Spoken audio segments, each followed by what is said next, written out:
All right, so I'm at my AWS Management Console, and the first thing which I have to do is to create a storage gateway. So I'm clicking on Storage Gateway, and I'm just going to click on Create Gateway. As you see, we have 3 different types of gateway. Today I'm creating File Gateway. Click on Next, and I want to create it on EC2. So I'm going to click there. But before I can move ahead, I need to launch an instance. Right, so launch instance, and I'm going to choose M4 extra large. That's the minimum recommended configuration for File Gateway. Let me search M4 extra large, and hopefully it's somewhere here. All right, so M4 extra large, and I'm going to just click on next configuration detail, and I'm going to choose my VPC and a public subnet because we need to activate it using public IP. Rest of the configuration, I will just leave it as it is. I don't need to make any changes. I'll go and add some storage. So if you see 80 gig is the OS storage, I need to add additional for cache, and minimum is 150 gigs. So I'm going to add 150 gig storage. Next, add tags, and I'm going to add some tag, maybe say demo file gateway as a name. And next is to configure security group. So these are the ports which needs to be opened for NFS 20048.111.2049 and for SSH 22. And remember, we need to open port 80, but just for activation. Once we have activated, we can take it away. All right, so I'm happy with it. I'm going to click on Review and Launch. All right, and this is the final summary of my instance. I'm good, and I'm going to click on Launch. It'll ask for a key pair. I already have a pair. If you don't have, you need to create it. So click on Launch Instance. All right, it's going to take a while, and once it's done, I need some information from my EC2 instances. So let's wait for a while. All right, it's done. So now I'm going to get my public IP address from the EC2 instance. And this is the public IP address. I'm going to copy it, and we'll go back to the storage gateway template. So I'm just going to click on Next, and endpoint will be public. And I'm going to click on Next. All right, and I'm going to just paste that public IP address and connect to gateway. All right, a few more things. I can choose the time zone and gateway name, and I'm going to add some tag. Again, I'm demo file gateway, and let's activate it. All right, gateway is now active. It's choosing or preparing local disk, which we can choose as a cache disk. Let it appear. All right, so that's configured as cache. Next is configure logging. This is for demo purpose, so I'm going to just disable logging and save and continue. All right, so our gateway is now ready. File gateway is ready. The next thing is to create a share, right? So I'm going to click on File Share, Create File Share, and we need an S3 bucket. I already have a bucket created for this, so I'm just going to copy the bucket name, and let's paste it here. And I'm going to change the share name. Let's call it NFS Share 01. And a few more information. It will be NFS, and give some tag.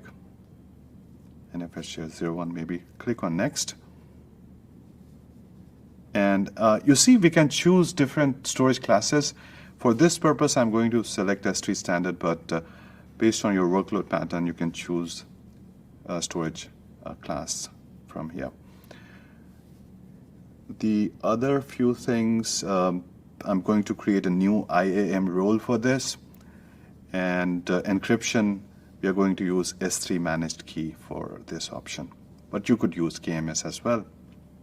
Click on next, and now we are at the final stage. Just one thing which I want to make a little change here. I don't want to allow to all the clients, so I'm going to put CIDR for the clients which I want to access this gateway, and I'm done. Let's hit create file share.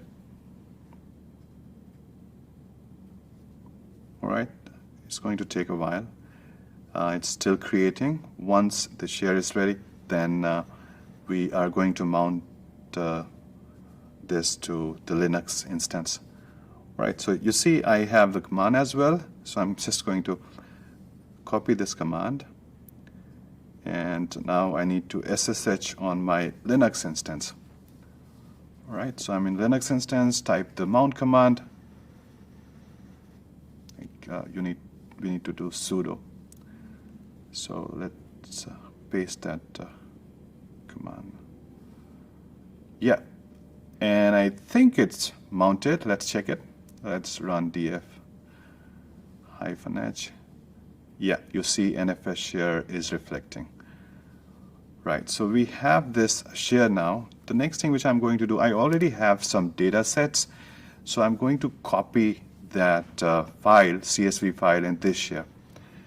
Let me try finding out where did I keep the, so ls-l, maybe test data. Yeah, I have two CSV files, 20 meg and 254. Maybe I'll put enigma jhu.csv. So let's run a copy command. Let me type in sudo. Yeah, so I've copied the file just to make sure. I will verify it. All right, file is there. Okay, now let's go back to our AWS console, and we'll see that this file is appearing as it is in S3. So here we are. We have this file in S3, and I want to show you some interesting thing. So if I click on this file, in S3 there's something called S3 select. So I can click on select from, which is more like analytics. You can run some query on CSV, bzip, and bzip2 files. So I run preview, and you see first 10 rows are appearing. But we are going to do more. I want to run Athena query against this file. So let's go to the AWS Glue console, because before we run Athena query, we need to have a crawler. Let's do that. So here we are, AWS Glue. So I'm going to say add crawler. Let's give it a name.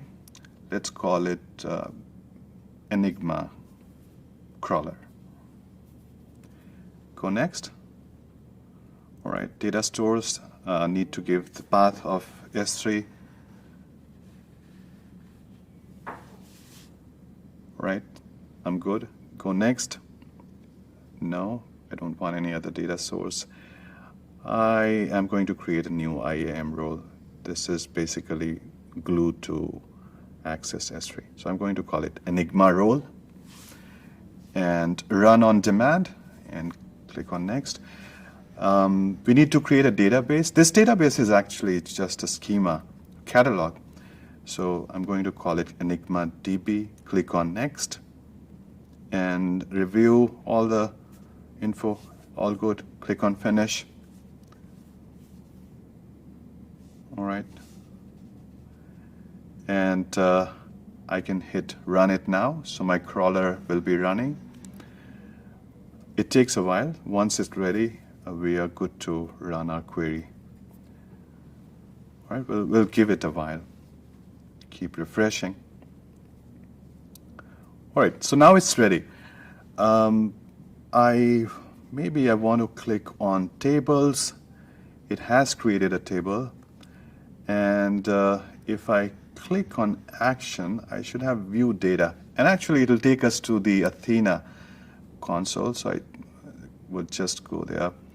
And by default, it is showing us the, I think, 10 rows. Let's run a few more queries. Let's say we want these information from Singapore. Run this query.